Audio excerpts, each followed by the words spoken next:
Well, hey, and welcome to another episode of Beetle Dustino coming at you again today with yet another video, yet another What's on the Rack video. So this will be What's on the Rack episode 20. And this is going to be including some Ben Folds, some Cat Stevens, some Credence Clearwater Revival, The Doors, Flight of the Concords. So just kind of some artists. I got a decent collection of theirs and just kind of alphabetized at this point. So that's why, as you can tell, Ben Folds to Flight of the Concords there. So anyways, before we get started with that, let's see the intro. So yeah, welcome to episode 20 of What's on the Rack, and let's get seeing what's on the rack. I hope to make this fairly quick today. They seem to be long videos, but I have fun making them for some reason, so... But we're going to start with Ben Folds, and this is his newest album. This is What Matters Most. Wow, I had to really think about that. And this is a really cool version. This poor CD has got quite a story behind it, too. The company I ordered it from, it was direct through the record label, New West, but their shipping, I don't know. I remember it was really kind of weird when you were putting in your address to ship to. And I ordered this and LP at the same time. And the LP got here fine, but for some reason the CD had the wrong address on it. And this sucker traveled all over the upper Midwest here, everywhere from Minneapolis to St. Louis to Indianapolis to Detroit to Chicago to all over the place. And I sat and watched it on the tracker going, bouncing around, and I finally called up the post office and said, okay, how do I get this to stop? Because clearly they got the wrong address. It keeps ending up back here, and then it goes back to, tries to get back to where it came from, which I think was Detroit area, and ends up back in a loop. And yeah, I had to go through quite a bit to get this back, and had to notify New West there, or whoever the shipping company is, and we finally got it. But so this is one well-traveled CD, but I really wanted it because I was going to go see him that summer when this came out, and this is a really cool, the reason why I got it direct through the site, you can see there it's a signed copy. Oh, yep, and there is the hype sticker. There we go. So he signed the little insert here, little poster, little mini poster. And there he is. He was doing this to the guy living across the street from the venue he was at that was shooting off fireworks the whole time. I saw him on July 1st, 2023. So we were just a few days from the 4th of July, and some joker that lived in the neighborhood there kept shooting off fireworks. And he was purposely doing it, I think, to mess with him. I think probably the locals there next to the venue, sick of the music, maybe, I don't know. But yeah, he was not having it with that guy. So I like to think that image is him telling off that local there. Deservedly so. But anyways, there is the disc label on that. And here's my next one here is Ben Folds Live. Really good live album. I've always enjoyed listening to this one. I really like his music. If you haven't checked him out, go check him out. Kind of a rock and piano guy. Really nerdy, which I like. I'm a nerd, so I'm into anything nerdy. There's the disc label, though. And but he knows his music. He really knows his music. I used to watch him on the Sing Off, it was called, which was an a cappella, kind of like American Idol. But it was for a cappella groups, and him and Sean Stockman would get nerding out all the time, and I loved hearing that. Sean Stockman from Boyz II Men. Yeah, I guess that is it for my Ben Folds. I didn't realize I was that close to the end there. As I see, we're into another band that I really enjoy, and I've also seen live once. This is Cake, and their first album, this is a reissue of it, though. This is Motorcade Generosity. Great couple of songs on here. Rock and Roll Lifestyle, I really love that one. Mr. Mastodon Farm. Really good track too. Good solid first album overall. But let's see. Really kind of interesting packaging here. I got it in a little sleeve just to kind of help protect it a little more. This isn't, I don't know what you would call this one. It's kind of like a digipack, but it's not plastic. It's all cardboard. But the disc kind of just sits in there like that. And it did come with this little, I don't know, a sticker, I guess it would be. So there we go. And then on the back here, there's a little something too. But there we go. Yeah, really good album. I love Cake. I've got all their albums here, as you're going to see soon. All their CD albums, at least. Next up, we got Fashion Nugget. So this was the one that really put them on the map. I know I had heard Rock and Roll Lifestyle on the radio, though, before this stuff came out. So So I was hearing them before that, I just wasn't as aware of it, I guess. And there's the back of the booklet and the disc label. And yeah, this is no clear tray, so nothing more to show there. And up next we got Prolonging the Magic, another just great album. I know people are really hate on Cake though. I don't know what it is. I really enjoy them. I know it's kind of nonsensical lyrics, but I kind of like that. And I do understand what they're trying to tell you on it. If you listen to it enough, I suppose, you can kind of read between the lines on what they're saying. Nonsensical, yes, but I have figured out kind of what they're talking about. Yeah, I just enjoy Cake. I love that sound. This one especially, Comfort Eagle. This is probably the next biggest album after Fashion Nugget. Of course, this one's got Short Skirt, Long Jacket, Love You Madly, another great song. Comfort Eagle is a great track too. Several great songs on this. Really good album too. But anyways, there's the front, the back, the spine, behind the booklet, and the disc label. Once again, not clear, so nothing to show you below the disc there. So we're cruising through on these. And then we got Pressure Chief, their next one here. Another one was just great stuff. I don't think this one gets as much love as some of the others, but really great track list on this one too. I love that it's got the hype sticker stuck there. So I didn't lose the hype sticker on this one because I only recently started collecting hype stickers. I'll show you that track list again there. This one, I know Wheels is a really good tune, Kicking It Off. Dime is a decent one. I love their cover of Guitar Man. They usually got a cover or two on it, and their covers are really interesting. They really make them their own. I really love that about them. But yeah, there's Pressure Chief. And next up would be their last studio album, Showroom of Compassion. Another just solid album too. I think this one is really strong. Federal Funding, I really like that opening up. Long Time, that was a great tune, and it used really good on the Showtime show Shameless. Mustache Man, that's a fun song. Sick of You, of course. Yeah, Bound Away, I think is a great tune too. Really can't go wrong with anything on this album either. At least for me. And this one's kind of got that same setup as that Motorcade Generosity, or wait, the first album there. Yeah, Motorcade Generosity. There's the disc label there. Again, I've got it in that kind of protector there. And then it does come with a temporary tattoo. So there we go. Haven't tattooed that to myself yet, temporarily. And up next, really their only other album, which is a compilation, but it's a compilation of kind of their B-sides and rarities off of their singles, CD singles, and EPs and stuff. So really nice, and they did a different packaging. I think there's several, more than 5 different versions of this, and they're scratch and sniff too. So this smells like grape if you scratch and sniff the cover there. Happened to be the one that was at my Best Buy, and that's one I picked up. I probably one of these days might collect some of the other ones just for the heck of it. Why not? I do have their full collection here so far, so at least one of each of the albums represented that are on CD. They do have a live album, but it's only been released for a Record Store Day vinyl release. And that's pretty much it, unless I get into their CD singles and EPs and such. Yeah. But really kind of a fun group and just really fun to listen to. So next up, though, we do got Cat Stevens, and I'm going to say Cat Stevens, Yusaf Cat Stevens, I guess. The first one I got here is this Monobone Jacone. There we go. And not his first album, but near the beginning of his career there. And they were putting out these reissues a few years back that were just really nice. Once I got one of them, I was like, yeah, I want to see what else there is. I really like this when they package albums in these like book type packaging like this. You get a nice little book. Yeah, here's the hype sticker that came with it. All kind of in one there. So you got the book, and then here is the backing sheet here. There we go. And then this was a 2-disc set. Let's see, I'll open it up. Kind of just all pink there where the disc sleeves are. But there's the label on the album there. And then we do have a second disc with some demos and live recordings. And then we got T for Tillerman. And I remember the Monobone Jacone and T for Tillerman weren't too expensive. And especially for what you're getting in the packaging here. This beautiful, beautiful packaging. Probably some of the nicest presentation I've seen on any album.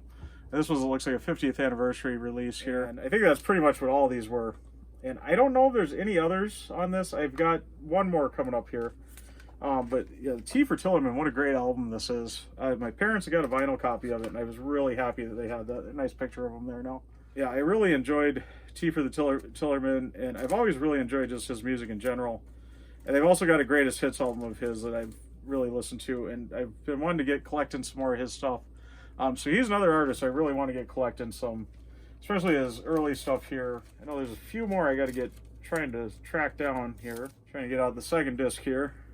I've got them in their little protector sleeves, so they're a little trickier to get out. But so we got some demos, alternate versions, bonus tracks, and live recordings with this one. And they also had Teaser and the Firecat was the other one that came out like this. And like I said, let me know if there are some others like this. These are the only ones I know of. And those other two weren't that expensive. I was really shocked on the price on them, about $20 each.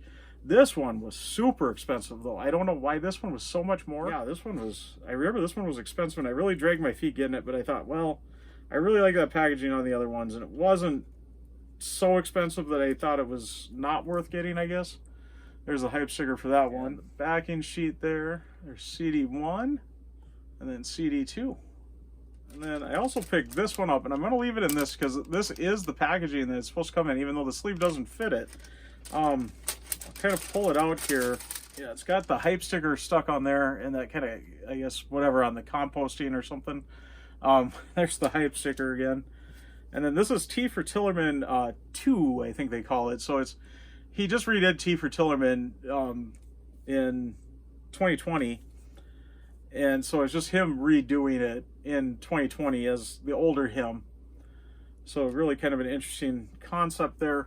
And not quite as fancy as those are. It's got the little booklet in here, but not quite like the hardback book like those got. You pull the disc out here. There's the disc label on it. And my next one of his latest album, label to Yusaf Cat Stevens. And this is King of a Land. And I got a really nice, beautiful vinyl copy of this too. The packaging he does on these is just so wonderful. And I know he's with Dark Horse now. And wow, this is Dark Horse on this. I didn't realize he was already with Dark Horse when this came out. So I do see the Dark Horse label there though. So let's see here. I do got the hype sticker there. And this is kind of going back to that, it's not quite the hardback, but it's a really thick cardboard, and it's really kind of cool. It's got that really kind of rubbery feel, so it's got a real interesting texture to it. And everything is embossed there, so you can feel like the globe there, the moon, the King of the Land, his name up there. It's all raised up, really kind of unique packaging on this. And it's got the book in there. Booklet, I should say. I don't know if this is really more a book. And then we got the disc back here. A really nice packaging on this. Very happy to get that one. And a really good album too. So up next we're into Credence Clearwater Revival. And this is Credence Clearwater Revival. Their first album. And this was a nice reissue they did in, this is the 40th anniversary edition. Which came out in 2008. I think they pretty much remastered their whole catalog then. And I love these Fantasy Records label ones. You do get a booklet in there. I'll just pull that out like that. Pretty much what you see in there. And then there is the disc label, that wonderful Fantasy Records one. And behind the disc label there. So nice packaging aside from the fact that it's a digipack. I know I'm still missing an album or two of theirs, but the next one up I got here is Bayou Country. I don't know if this is the next one. I can't remember off the top of my head. But there's the front there. I love how they all got this nice kind of even spine on it. Similar spine, so they all look nice sitting on the shelf next to each other. Once again, there is a little booklet in there. I'm not going to pull it out though. Fantasy Records label again. I love that. And then there is behind the disc tray there. Up next we got Green River. And these do got some bonus tracks on them too. I think most of them at least got 2 or 3 bonus tracks, if not more. So pretty nice on that. There's the booklet open, or the gatefold open, I guess. I don't know what you call it on a digipack. Once again, that really cool Fantasy Records label. Absolutely love that. Next we got Cosmos Factory. There's the front, the spine, the back. Open it up here. Once again, there is a booklet. Once again, there is that fantastic Fantasy Records label. And there is behind the tray again there. Up next we have Mardi Gras. And unfortunately, this isn't the 2008 reissues there. This is still the old one, and I'm afraid this has got that really quiet mastering on it. That drives me nuts with CDs. There's either the loudness wars or there's original CDs. Some labels really put no volume to them, and you really got to crank them. And even after you crank them, it still doesn't sound great. And I'm afraid this one's going to be that way, but I am going to try to redeem it and get that new remaster on it. I kind of took a risk getting that one. The other ones I knew I was getting that, and that one I kind of took a risk and ended up with that. But up next we got Credence Clearwater Revival, getting into their live stuff. And this is live at Woodstock here. And this was a really kind of fun that they released this finally. As they got left off of all the Woodstock stuff. Everybody knew they were at Woodstock, but they weren't in the film. They weren't... never released a live album until this came out in 2019, so really kind of cool on that. No booklet with this one, but there is the label again, that Fantasy Records label that I absolutely love. I'm going to say that every time, I think. And this one just recently came out. This is at the Royal Albert Hall, and this one was released on 2022, so this is kind of their newest release here. But there's the front, the spine, and the back. Really good live album. I got a really great colored vinyl, Green River colored vinyl of this. That was a Target exclusive. This one does have a booklet. Pull it out a little here for you to see. I don't know if there's a hype sticker. Yeah, there is. How about that? I don't know. I don't think the Woodstock one had one though. But there is like Craft Recordings on that. They usually do a really good job with their stuff. Craft Recordings, Fantasy Records on their new reissues. And I just love that they use that old Fantasy Records label. It's such a great label. And I love when they use on CDs classic record labels, because they look great on a CD because they take up the whole disc instead of just the center there. So you really get to see that label. And there were some really cool labels back in the day. So it's great to get to kind of show them off on the newer format. I always feel like CD is the new format. I guess now it's streaming, but to me it's the newest, and it's still pretty brilliant no matter how much people are going away from it. But here is the next one I got. This was my original Credence album I had. I got this back in my record club day. As a matter of fact, I can see it is a BMG, not a Columbia House. And there is the front and the spine and the back, and you'll see that BMG club there. And this is Chronicle.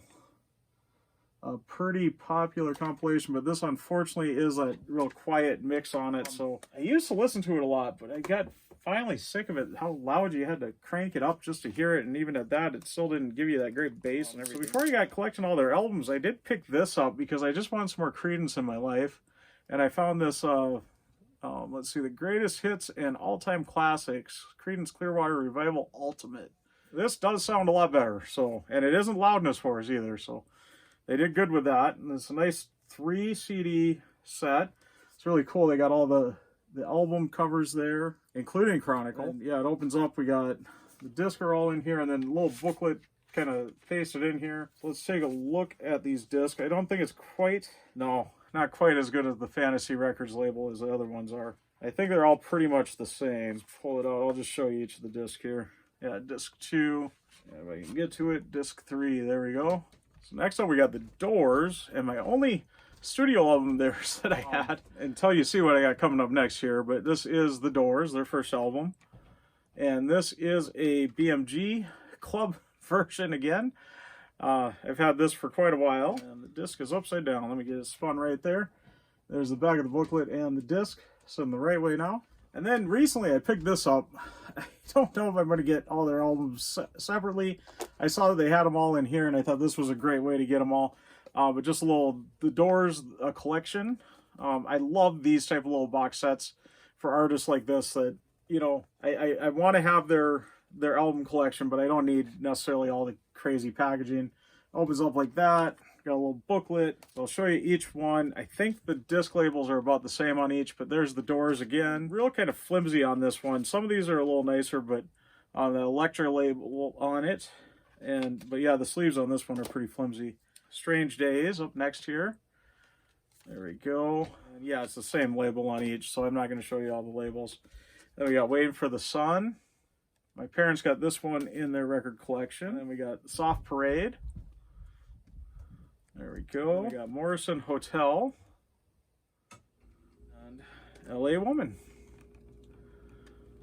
So I think that's all their albums with Jim Morrison. Oh, we did get a different label here. Good thing I checked that. All right. Let me see here. Now that I saw that, let's double check as I'm putting them up here. Oh, we do got a different label on that one too. So Morrison Hotel's got a different one. Oh boy. I'm gonna do a what's in the box on this. Yeah, this one's got the red label too. So we'll look at it a little better then. Yeah, this one's back to that. Waiting for the Sun is back to that one. So but yeah, I'll do a what's in the box on this one of these days. So we'll look at it just a little better. But these are usually pretty inexpensive. So that's why I really like these. I can get their whole collection for not a lot of money. For about the price you usually pay for maybe 2 or 3 of their albums. So of course I had The Doors, their first album, but I also had the Best of the Doors. It seemed like everybody had this back in the 90s when this came out. I suppose the film had just came out. I know this was really hot. I know I got this through Columbia House or something too. I don't see it listed there, but there's the back, the spine, and the nice fatty jewel case here. We got the disc label and the booklet sitting in there. Of course, the film had just came out. That was really popular. A lot of kids my age, teenagers, were kind of into it from getting to see the film, getting reintroduced to them. So the Doors were a hot ticket in the 90s. Seemed to be the Doors and the Beatles with the anthology and everything on that. The Doors had the film out. So, yeah, any of that 60s music, that seems to be what everybody was listening to that was my age. Before I got that box set, kind of wanted to, as that Best of the Doors is kind of a quiet mix too on it. Like those Credence ones where I wanted to get another one eventually, and I saw another of the very best of the Doors. I saw this one day when I was in at Target, and it was just super cheap. I don't think it was hardly $10. And I picked this up to kind of give see if the newer album had a better mix there. And there's now out of the sleeve here. So nice 2-disc set. And like I said, I don't think I paid more than $10 for this, maybe 12. There's disc 1 on it. There's disc 2, and then the back of the under the tray there, showing the albums there. And that should be it for the Doors there. So up next we got Fly the Concords, and here is their first EP I got of theirs. I just put these in release order. I wasn't gonna separate out albums with EPs. This is almost an album. There seems to be a lot of tracks on it. Not that many, I guess. But 6. I was really excited to get this. So I loved the show. I really got a kick out of their humor, and their music was really good too. Even though it is just goofy, kind of funny music. Nothing below the tray there. But yeah, I was really, really into these guys. So of course, when the album came out, Fly the Concords here. What was the EP called? The Distant Future. There we go. And the Fly the Concords came out, and it's in this beautiful packaging. And I kind of credit this to me really collecting CDs again strongly. I was really heavily collecting DVDs at the time, movies, and you know, when I saw this packaging, I really fell in love with it. And I know I've talked about this before on a video before, but I'll show you there. And then it folds out like this, and then you got this little die cut out of them, and I'll show you here. Even the back has got stuff on it. You got a little poster in here. I've got it in this little sleeve here. Show you the disc there. Double-sided poster. There we go on the one side, and there is the other. Hopefully that isn't bleeding through too bad. There's a real thin paper on it. But really cool. They went through all this. Up to this point, it felt like the stuff I was collecting was all in digi-sleeve, or not digi-sleeves, but jewel cases. And I really find jewel cases kind of boring. It's a nice packaging for CDs, yes, but I love it when they do something like this. It just really kind of go through, and even just a nice digi sleeve, not a digi pack, so the all cardboard one. Yes, I know that you get the fear of, you know, scratching your disc up on the cardboard, but you put in a little sleeve like that, like I did there. It should stay nice and beautiful throughout all of its life there if you treat it nice. And I mean, you do that with your vinyl anyway, so why complain about this packaging when you do the same thing with your vinyl? You know, you take it out of the paper inner sleeve that it comes with, and you put it into a nice polyline sleeve there, or poly sleeve. So up next we got I Told You I Was Freaky, their second album, and I believe their last album. They've got a live album that came out after this, which I don't believe I've got. It's in one of my missing CDs that I've got somewhere, some bag I had with a bunch of CDs, and it just got misplaced. So anyways, this one too is just as impressive as Fly the Concords there. So it opens up like that. We got that die cut hole there where we get that image there. And then we unfold it some more, and we got the guys there and all that. Yeah, there we go. This is the last one to show you, so I'll go a little crazy here with everything. We got the booklet there. Now we got another poster. Let's look at this. Kind of that thin poster, but a double-sided again. This one goes this way though. We got them on stage here. Oh, we got the disc in here, and it actually came with an inner sleeve, which is kind of a rare thing with CDs. And I think, like I said, that it was kind of the 1-2 punch on this. Me realizing that they could make some really cool packaging on CDs. And there's the disc label for it. You never see it, even with a digi sleeve, you never see an inner sleeve also included. So I thought that was really cool. And I got kind of collecting CDs again after this. So I really credit them for getting me into my terrible CD habit. Well, and this is from 2009, so yeah, the Beatles would have kind of contributed to that too when the remasters came out in 2009. I like that packaging so much more. It had so much more personality than just the jewel cases. So yeah, that was just kind of the 1-2-3 punch with the Flight of the Concords, and then the Beatles doing their thing. Not quite as fancy as what Flight of the Concords did here, unless you got the in mono box. But still very nice. But anyways, that should do it for section 20 of what's on the rack. And this is already a long video, so I'm not going to go too much further into that. I'm going to get wrapping up here. Before I do, though, I want to once again thank all my subscribers, and thanks to any new subscribers. If you haven't subscribed yet, please do, and do hit the notification bell so you know when I got new videos coming out, like the next episode of What's on the Rack, or another series that I haven't done one for a while, like What's in the Box, I mentioned earlier too. And also, if you did like the video, please give it a like. It really does help out the channel. And like I always say, if you've stuck around to this point, you must like it. So please give it a like, and do leave a comment. I love having a discussion with everybody. Let me know your thoughts on these artists. Do you collect any of them? Have you enjoyed them? Have you not heard them? Do you want to listen to them? I'd say any of these guys, I'd say go listen to. I'm assuming most of my viewers know about Cat Stevens, The Doors, and Credence Clearwater Revival, but maybe not so much Flight of the Concords and Ben Folds and Cake. But all artists I really enjoy and highly recommend if you haven't tried them out yet. So, but anyways, after you get fully signing out, I am Beetle Dustino, signing out.